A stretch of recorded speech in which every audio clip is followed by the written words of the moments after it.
Record this. All right, it's 1:30 here in Melbourne, Australia, and I can see that my Zoom broadcast is connected to my Facebook Live. So welcome everybody. Today, I would like to share with you on my live about a very important topic, one that is very close to my heart, and that is mindful living. In fact, this content that I'm sharing with you today comes from chapter 5 of my book, Juggling Health and Wealth, and I believe that, is something that is very pertinent, especially where we're at during this pandemic. A lot of us may be going through some stress or anxiety, and so mindful practice has been something that I find very, very helpful in situations where I find myself in that are very challenging. The focus of my life in recent years has been learning about mindfulness apart from other things, and growing up, seeing my father as a very successful and wealthy businessman has taught me the values of determination, hard work, and courage. However, like my father, my life journey has taken me down various roads with different twists and turns. And I have always wanted to make a difference in people's lives. So I chose to study psychology and mission studies at universities. And in the last decade, I've been involved in both not-for-profit and ministry work, as well as several business endeavors where I would love to be using this opportunities to make an impact in people's lives while I do my work. And I realized that I have always been someone that multitasks, and I can get into busy work in my day-to-day life all the time. And because of that, my mind is always with multiple thoughts. And as I've sort of done, a lot of studies and research, and I find that if I'm not paying attention intentionally, my brain can easily click off into default mode. I don't know about you. If you are watching this live right now, or maybe on the replay through my Facebook Live or on YouTube, perhaps you can just pop it into the group chat below. If you are someone like me that can at times, not pay attention at what you're currently doing, and your brain becomes, going into a default mode and just going through the motion. How many of you experience that? In fact, we operate on autopilot with mental chatter. Do you know what that is? Mental chatter is like, oh, your mind is just having so many thoughts all the time, and it's wandering around and you can't be focused. So when we are, going through the motion mindlessly and going through default mode, like I said, it's very easy for us to actually dwell on the past and also worry about the future. And I know for a fact that, what's happening right now with the pandemic, a lot of people have been stood down with their work, their businesses have not been doing well, and all these things cause them to be so worried and challenged to a point that, their mind is just running millions miles an hour, and they can't sleep and stuff like that. I don't know about you. I know many of my friends are experiencing that. And, a research paper that came out of Harvard University actually talks about, an important concept, and that is our minds in average are lost in thought almost 47% of the time. This constant mind wandering is a direct cause of unhappiness. Why is it that so many of us are unhappy? Why is it that so many of us are depressed and consciously being, upset or anxious? Well, it's because our mind is always going through a lot of chatters. And, there are 35 years of medical and scientific research that has a long list of mindfulness studies, to show that it is really good for our health. And there are over 700 hospitals worldwide that have mindfulness programs that helps people with depression, anxiety, chronic pain. And these are very, very good techniques that can help us to build the resilience and the well-being that we need when we face stress, challenges, and difficulties that life throws at us. In contrast, when we pay deliberate attention to what we're doing, we experience things directly in the moment through the senses and avoid getting caught up in worrying, in dwelling, judging, the fight and flight reactivity.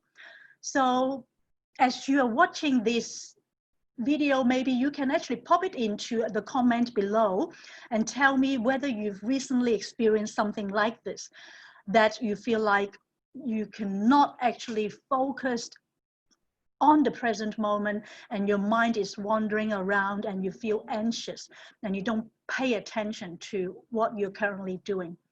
We all experience this way of being at times, and I know that I do. I'm the type of person that is pretty much, all the time thinking about different things.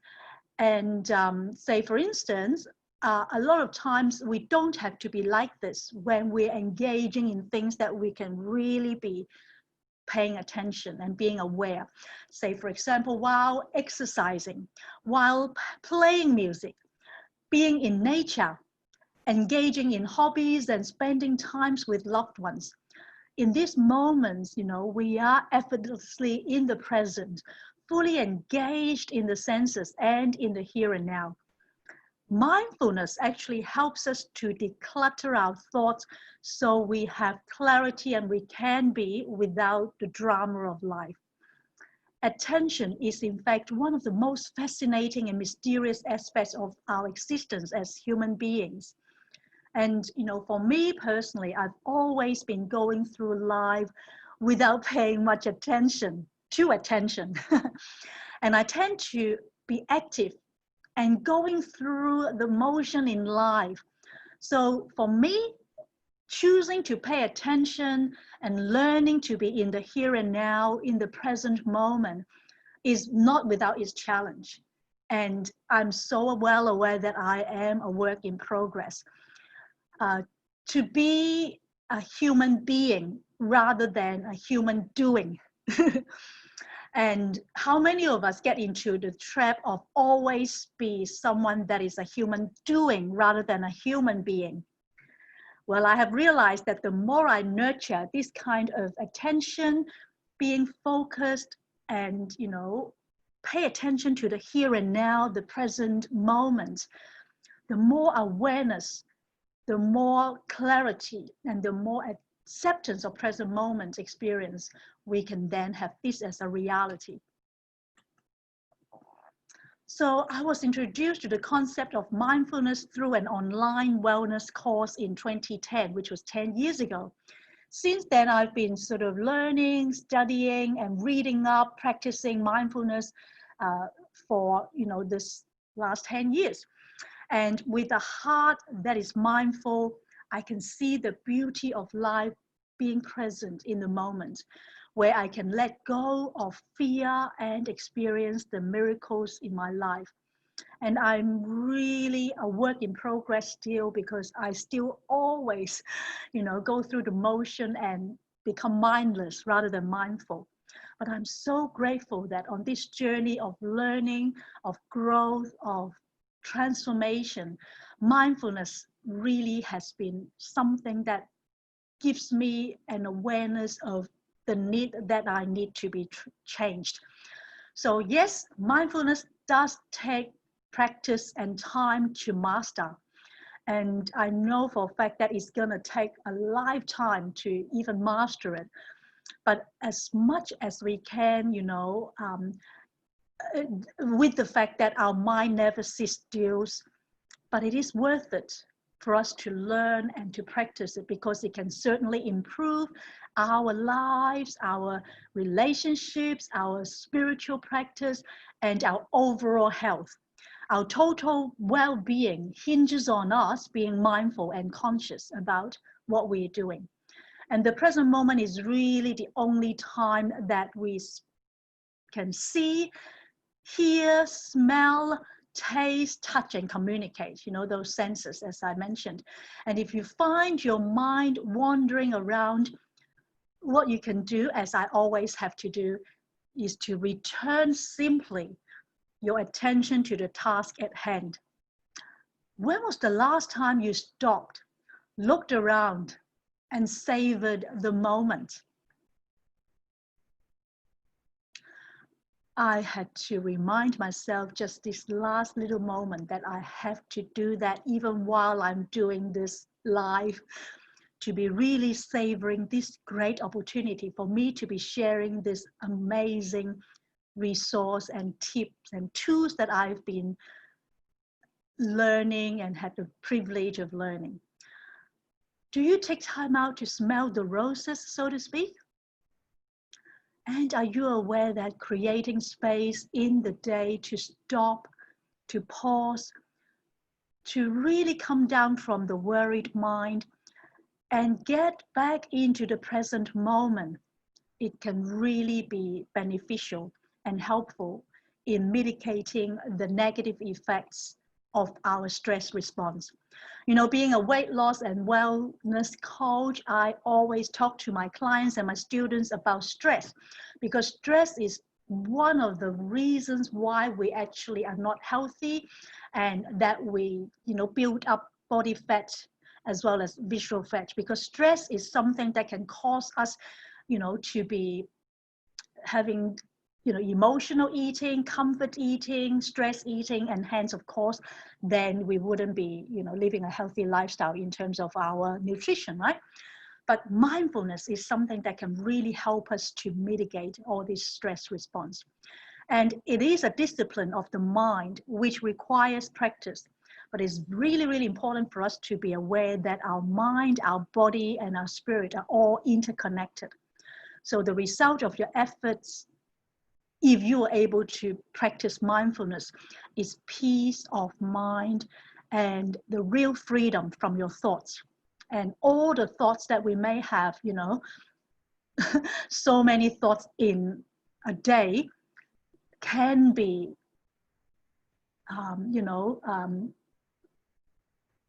helping us to find peace through mindfulness. One of the useful mindfulness practices that can easily incorporate into our lives, especially our busy daily living, is called the Mindful S.T.O.P, which is S.T.O.P, and each of the acronym stands for a word. So S stands for slow down. T stands for take note. O stands for open up. And P stands for pursue values. So let me share a little bit about each of these mindful stop.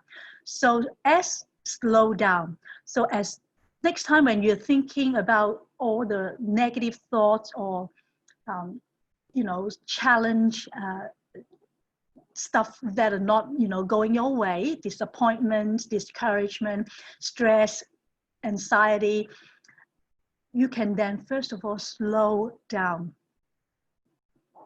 Slow down your breathing, or slowly press your feet into the floor, or stretch your arms, or press your fingertips together. As you are slowing down your body, you tend to be able to face all these challenges and stress a lot better. Then T with the mindful stop is take note. With a sense of curiosity, notice your thoughts and your feelings. Notice what you can see and hear and touch and taste and smell. Again, using your 5 senses. And notice where you are and what you're doing. So O of the mindful stop stands for open up. Open up and make room for your thoughts and feelings. So as you actually notice your thoughts and feelings in the second stage of taking note, you need to open up and making room for these thoughts and feelings and allow them to freely flow through us. Use any delusion or expansion skill you like. And when it comes to delusion and expansion skills, I can actually do another live another time, because that will be something else that will be worth us pondering. Then P of Mindful Stop stands for pursue values. Reconnect with your values. Very important for each and every single one of us to think about what your values are. For example, for me, it's health, integrity, making a difference, family, friendship, spiritual life, relationship, personal development. All these things are my values. So when you go through your mindful stop, reconnect with these values and let them guide whatever you do next. So say, for example, if I am going through a disappointment and I'm well aware that I need to be mindful in not let that interfere with my life, then I need to remember my goals and my values are to maintain relationship, are to have health, and to pursue making it a difference, right? So all these things can actually help us in being mindful. So according to Russ Harris, who is actually a famous author that I love reading, he has a book called The Happiness Trap. And he talks about a regular mindful stop to slow down, take note, open up, and pursue values, as I've shared, because it actually does work wonders to millions of people who've been using it. And it's really beneficial to our health and our well-being. And as I mentioned, health and well-being to me, as a health coach, one of my top values. And the reason being, you know, I was born with a hole in my heart, and my dad, you know, someone that I loved dearly, was very, very unwell, and he was, you know, overweight, and he died when he was only 52 years old of cancer. Because of all these, you know, health issues that my father and myself, as well as my, you know, loved ones, my grandma's grandfather who died early, that really gave me, you know, this top value of health, something that I really, really treasure. So the whole point of the exercise of mindfulness is really to practice. And if you practice, then you will get to become better. And I have been incorporating this into my routine, and it's so good.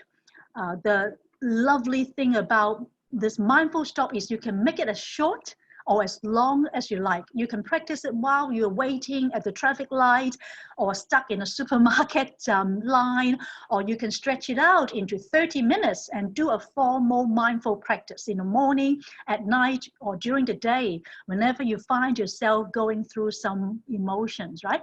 And I encourage you to try it out for yourself, not just once, you know, but over and over and over again. Slow down, take note, open up, and pursue your values. And a regular mindful stop works wonders. And, you know, one of the examples that I have written in my book with my mindful stop was when I remember writing in my journal on the day my father's death anniversary a few years ago. And I used mindful stop as I reflected on my father, as I remembered my father. In fact, my father's death anniversary is on the 3rd of July, which is only 3 days from now. So as I am reflecting on this, I still miss my father a lot, and I always use mindful stop as I think about him. I remember that day as I finished my work, and I got ready to head off to an important business appointment. I mindfully closed my eyes and I took a deep breath. I'm sorry, I didn't expect this. And I slowed down to reflect on my father, on his death anniversary.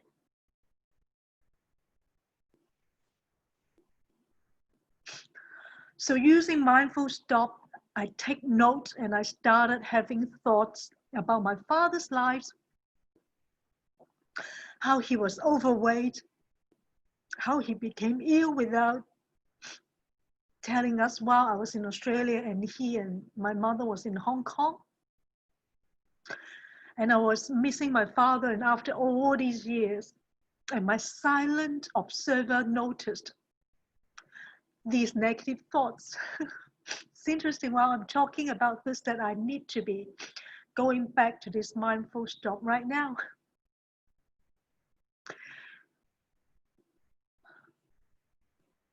So I opened up,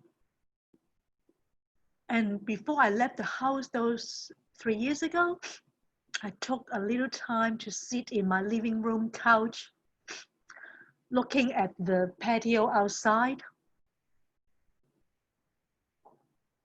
I remembered I tried to keep calm, to acknowledge and accept the thoughts that came to me, the feelings and the bodily sensations that arose. And with a few deep breaths, which I'm doing right now as I was doing back then, I focused on appreciating the present moment. I could see the winter sunlight beaming into the house, just as it is right now, in fact. And I felt the breeze of the wind, and I heard the sound of the birds tweeting at that time, and the dogs barking from the next door. But right now, all I could hear is the heater sound, computer sound, and the clicking of the computer. Anyway, and then I thought about my values. In that moment, I focused on the values that my beloved father had instilled in me. He was a man of courage, generosity, kindness, and boldness. Most of all, I valued the love that God has given me through my father. I valued health and well-being, as I know that my father worked too hard to the point of neglecting his health. And I have made a commitment to take positive actions to be involved in holistic health with the ethos that the first wealth is health. And that's why I'm so passionate about what I'm doing right now as a health coach. And I've made a plan to balance self-renewal in the 5 dimensions of health that I always talk about, that includes spiritual, physical, emotional, mental, and social health. And mindfulness really is defined in 4 words, and that is pay attention on purpose. Pay attention on purpose. In the present moment, non-judgmentally, with kindness, curiosity, and acceptance. It could easily be my past experiences when I'm doing a live like this and I'm crying, that I would judge myself and I'll be hard on myself and say, what are you doing, Kitty? Why are you crying while you're sharing? But this reminds me, non-judgmentally, it's okay for me to be experiencing these emotions. And I need to be kind to myself and to accept this is the emotion that I am having as I reflect on my father. So anyway, to just conclude my sharing today, I'd like to share a few useful mindful exercises that I've published in my book, as well as things that I do all the time. I try to incorporate that into my day-to-day living. And first is mindful breathing. Well, mindful breathing can be pretty much something that can be done anywhere. All you have to do is to be still and focus on your breath. And start by breathing in and out slowly. One cycle should last for about 3 to 6 seconds if you like. So breathe in, relaxation, and breathe out, stress. And as you breathe in through your nose and out through your mouth, you can let your breath flow effortlessly in and out of your body. Let go of your thoughts and feelings for a minute.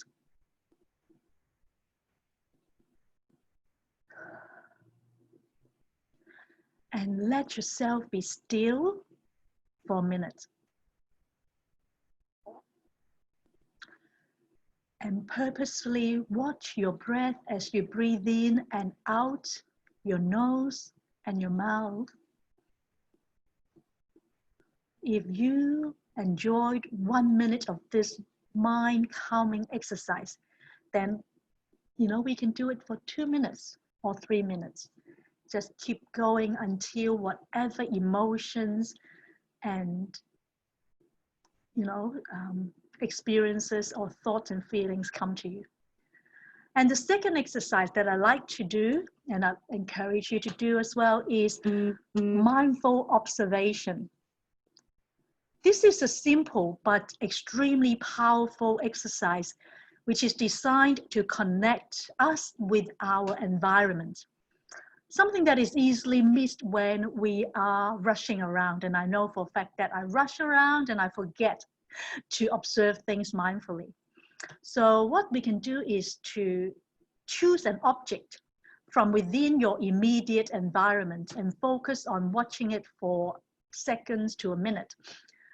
And this could be a flower or a painting, or I've got a LED light here on top of my computer, which helps me with doing Zoom meeting or live meeting with a virtual background like this. So as I observe it, I can see that this LED light has a lot of different little lights inside. So as you do that, you are observing something, and it will actually then help you to be in the present moment. And visually explore every aspect of this object will help you to be connecting with the purpose of the object. And then the third exercise I'd like to share with you is mindful work practice. Mindfulness at work is an advanced technique for sure. It's not easy, but one that is worth mastering. And I can say for sure that I'm still yet to really master it, far from it. But there are a lot of things that we can try and do to help us. The reason why mindful work practice is so difficult is because there are unlimited distractions while we're at work. New emails, new WhatsApp posts, phone calls, people calling, and especially with our social media, all these things are such distractions, and is very, very helpful for us, of course, but then it can also limit our productivity and even drain our energy. So each time we flip from one task to another, what we can do is then try and slow down and then wonder why we can't leave the office at 5 because there are so many extra things, right? And practicing mindfulness while working will help us stay focused and complete the tasks at hand, one after the other. And mindfulness in action means that do this one task, and when you finish, then move on to the next task. Say, for example, if you are checking an email, then just look at that email and not let other things like, other browser, phone, or WhatsApp messages or text messages get to you. And check one email, then respond or delete or file it for future reference. Then open the next one. Notice how you feel what sensations come up in your body around certain email or message. Notice if you feel anxious, nervous, angry, happy, joyful, cheerful, whatever it is. And so as you can engage in your senses while doing whatever task at hand, that will be very helpful for you to be at the present moment and to be mindful. So that is basically, you know, the 3 practices and exercises that I like to share with you. And I hope that it is helpful for you. And if you've got any questions or further insight on the topic I'm sharing today about mindful living, I'd love for you to share in the comment below. So thank you. Until next time, take care. Bye.